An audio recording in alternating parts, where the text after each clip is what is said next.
So welcome back to another weekly vlog. Today is Tuesday.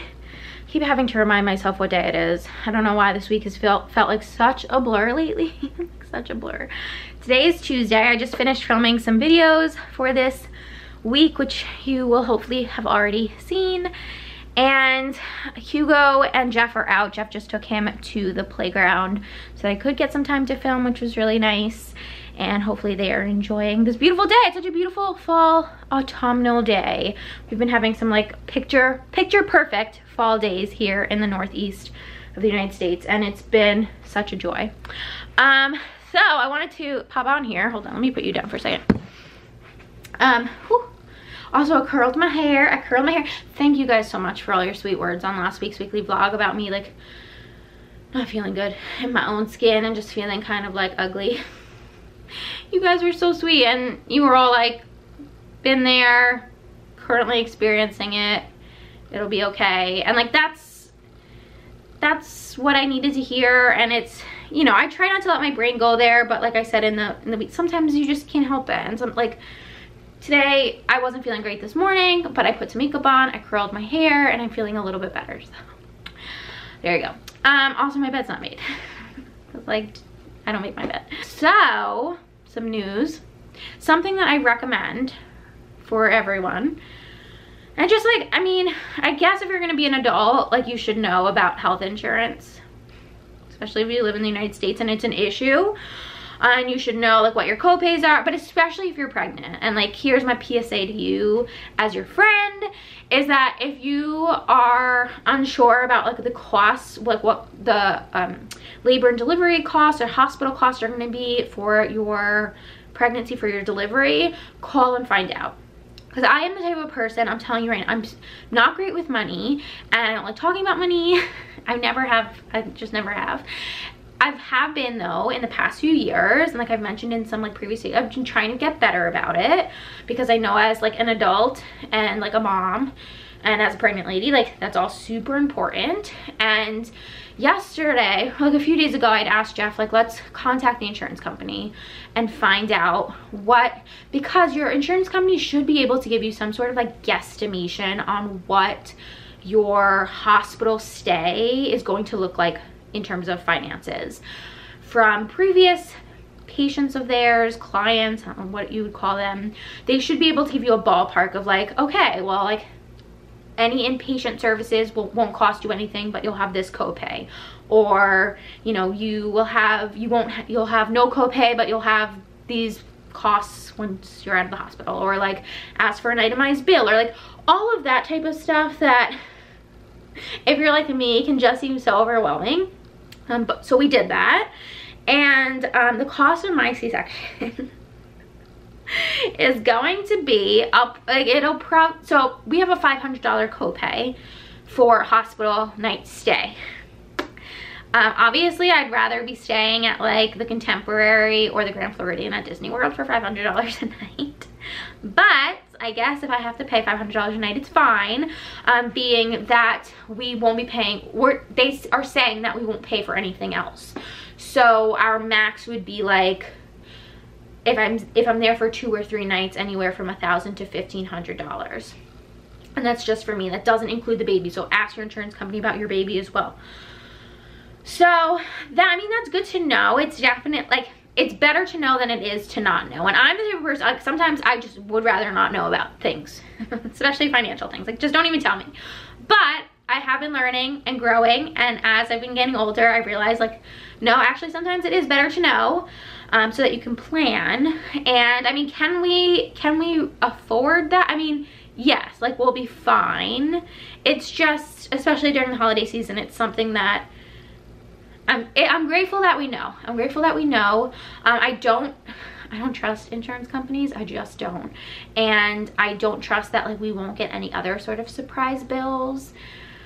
And I don't doubt that like if our insurance, like if truly we aren't, because I'm delivering at an inpatient in-network hospital, because I'm delivering at an in-network hospital and I'll be inpatient, I should only have to pay for the copay for like the hospital night stay.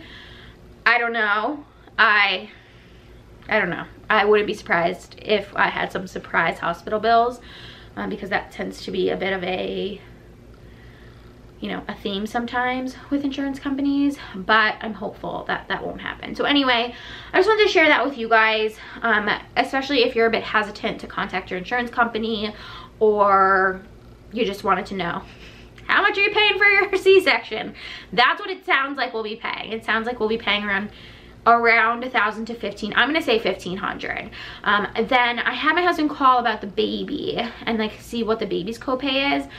He never answered me back though on what that was, so I'll have to ask him when he gets back. But yeah, there you go. So just, you know, just gotta find $1,500 somewhere to pay for my C-section. Now, it could be a lot worse. It could be so much worse, which is scary and unfortunate. And if you live in another country where you don't pay for, you know, C-sections or hospital stays or anything, then like you can take pity on my soul. And I know, because my husband's Canadian. My husband and his family are Canadian, so like the thought of paying anything hospital bills wise is like astonishing to them. And I know that I have like some UK friends too who just don't believe it. So there you go. All right, so I've been talking for 6 minutes already. Can you even? Can you even? I am going to, being that Jeff and Hugo are still out, I'm going to do some work on the computer now, take advantage of some alone time.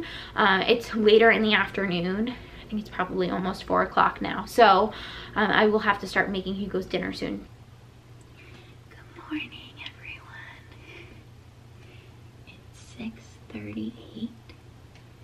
Hugo is still sleeping. Jeff is still sleeping. I am going to make some coffee.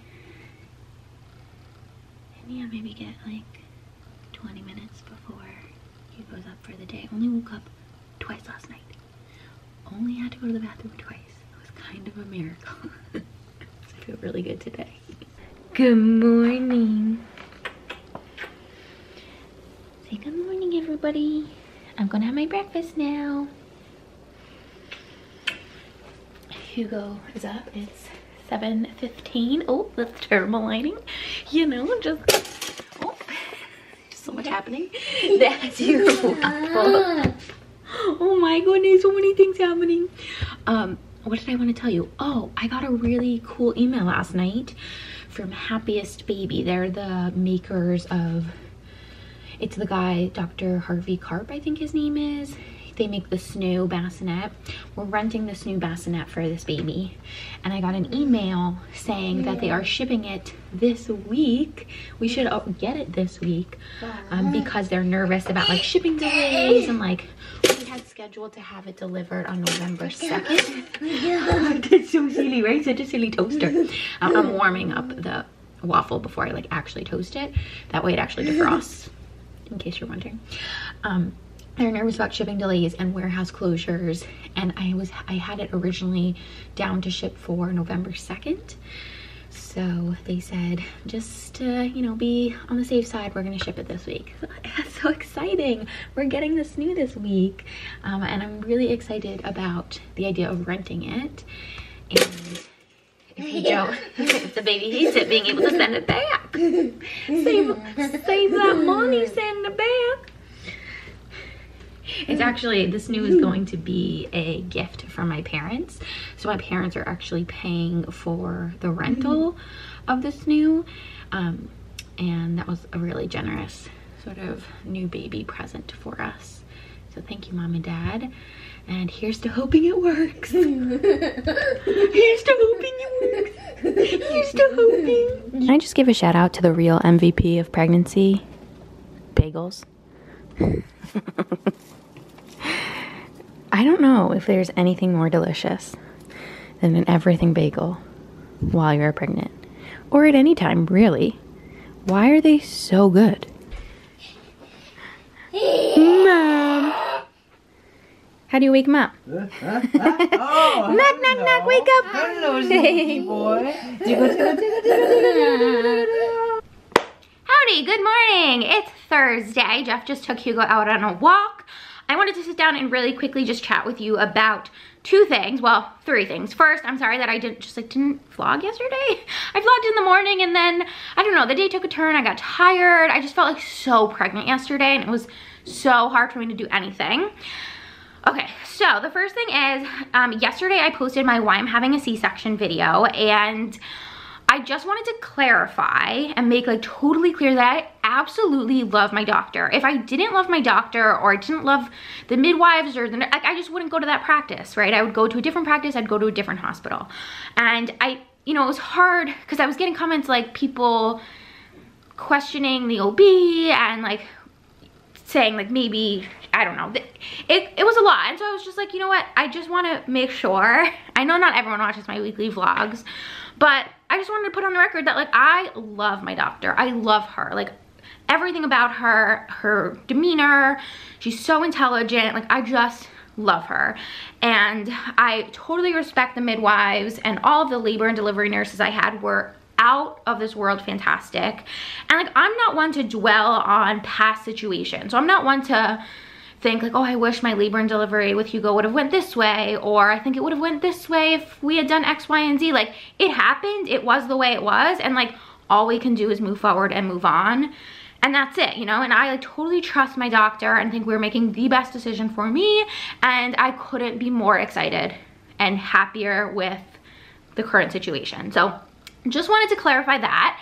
And then today, so I know that I've spoken to you guys a few times about Hugo's early intervention speech therapy that we have him in. And a few of you have asked like more specific questions and asked to have separate videos made about it. And I just haven't gotten to it yet. I'm sorry. There's just like so much happening. And the reason I bring all of that up is because today is kind of a bit of a big day. So apparently 3 months before your child, so early intervention, in case you didn't know, is, I'm pretty sure it's a nationwide program. Maybe some states don't have it, but I think it's a pretty, I think a lot of states do have some sort of early intervention program where you can get your little one, I think it's aged between 0 and 3, evaluated for any sort of delays that you think they might have. So whether that's physical, cognitive, speech delays. It's a free program, I think, in most places, at least it is here. And then they can refer you to a therapist or a program if they think your child needs it. So like super fantastic. And we have been so incredibly happy. When we got Hugo evaluated in late March, early April, I think, they had recommended that he be in speech therapy once to twice a week, and we have just loved it. The therapists have been amazing, and we've really seen such a difference in Hugo's speech capabilities, and it's been, I can't recommend it more. So definitely look into it if you think your little one has any sort of delays, because again, I think it's free in most places. So most programs, that early intervention only lasts till they turn 3. And Hugo's 2.5. When Hugo turned 2.5 back in August, we had a discussion with our therapists about what the next steps were, and a talk all about transition for him, because ideally, when you finish the early intervention program, you go right into a new program. So whether that be with a private speech therapist or at a community preschool or a private preschool, they just don't want a huge gap in services. For my bowl of coffee this morning.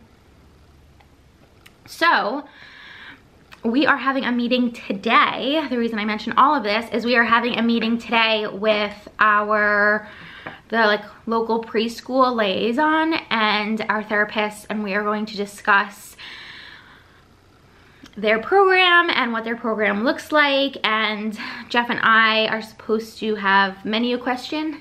We should have this past week sat down together and like talk through all of our questions and get on the same page, and we didn't. So we're gonna do that today. But it's a chance for us to talk to the preschool liaison and just have them get to know us, have us get to know them, figure out if this particular school or this particular format is going to work well for us, is going to work well for Hugo, kind of hear more about the program and what it entails. I know that at least I think that this is like a preschool program. It would be a preschool program with services included at some point. So Hugo would meet with a speech therapist at some point during that little preschool time, find out if they offer the services / speech therapy separately, if we just wanted to do that and we didn't want to enroll him in the preschool program. And yeah, just like, what does it look like, especially now during a pandemic? Like, are they doing things virtually? What are their plans like in the next upcoming months? And so it's a lot. It's certainly a lot. And from a mommy perspective, from my mommy heart, this all feels like very overwhelming. Not just, I mean, if it were happening on its own, it would be overwhelming because Hugo is my baby and I have a really hard time with change and with letting go. And the thought of him going to school has always freaked me out. And I mean, I went to preschool, I was fine. I went to public school, like regular school, I was fine. But the thought of like dropping my own baby off at school for like hours by himself, like actually freaks me out. Like I get emotional about it. And I think that's totally normal, totally normal. But to also have to deal, like to have that be happening at the same time as the pandemic, and that I'm pregnant / will have a newborn and a baby, like once it's his time, once he turns 3 and it's time for him to transition into a new program. Like it's all just a lot. And again, like I don't do well with change. And oh my gosh, I'm gonna get like emotional. And the thought of him going to preschool is just like so much for me. It's so much. And I know that it'll be fine. And like if he does end up going to a preschool program where he's gone for like 3 hours during the day or 4 hours, that like it'll be great and he will love it and he loves other kids and he'll get the services he needs. It just seems overwhelming that like, how is this happening now? How is he still not, like I'm looking at a baby picture, how is he still not 6 months old? Like, why is this happening now? So anyway, it's just a lot. So I'll let you guys know how that meeting goes. Again, it's a meeting with the like school liaison and our therapist. So I feel good knowing that our therapists are going to be on the call and that they will, like they know us, and so they'll be able to ask questions that may pertain to our situation that maybe we would forget to, or that like it'll feel a little familiar because our therapists are on the call. It won't feel like so daunting. Anyway, I've been just talking for so long. I am going to get some work done now while Jeff has Hugo out on a walk, and I will update you guys on how the meeting goes. Oh, hi. Also forgot to say that Jeff did confirm with our insurance company that the baby's copay is going to be $500 a night as well. So we're looking at anywhere between like $2,000 to $3,000 for our stay, which like still isn't nothing. It's not nothing for sure, but it's also not as awful as it could be. So I feel better knowing. I feel better knowing. Good morning, Iron Man. Good morning, Elsie. Hey, honey. Oh, gotta put this guy back in. Good morning, guys. It's 7 a.m. Hugo woke up a little early today, but that's okay. I'm sorry that yesterday I never popped on and talked about the session. It was a lot of information and just like a lot to digest and think about. We met with the school supervisor and she kind of talked us through.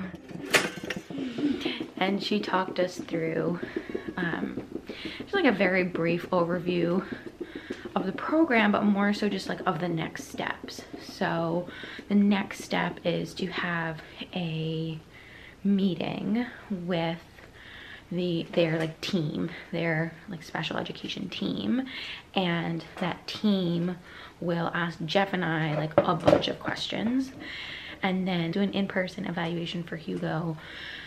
That's the next step, and then after that they will do another meeting with us where we talk about what they think, what services they think he needs, what sort of program they think he needs to be in, and then we can make decisions from there. So it was just like, you know, it's just a lot.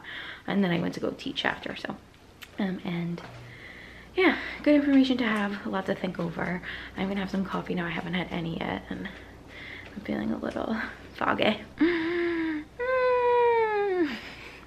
Hey guys, it's 3 o'clock. I am going to end this weekly vlog here. Otherwise, I just have a feeling it's never gonna end. Jeff just took Hugo out for a walk. I took a really, really long nap before. When Hugo went down for a nap, I did too. I was so tired. I taught dance last night and then got up with him this morning when he woke up earlier than usual. But not complaining, because y'all know, if you've been here for a while, that Hugo waking up at like, you know, 6:30, but not getting out of bed till 7 is like a friggin' miracle. So yeah, I hope you guys have a wonderful weekend. Sorry, I look nuts.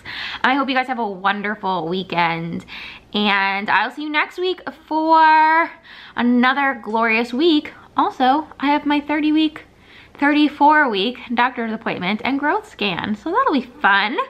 Something to look forward to. Okay, love you guys. Bye.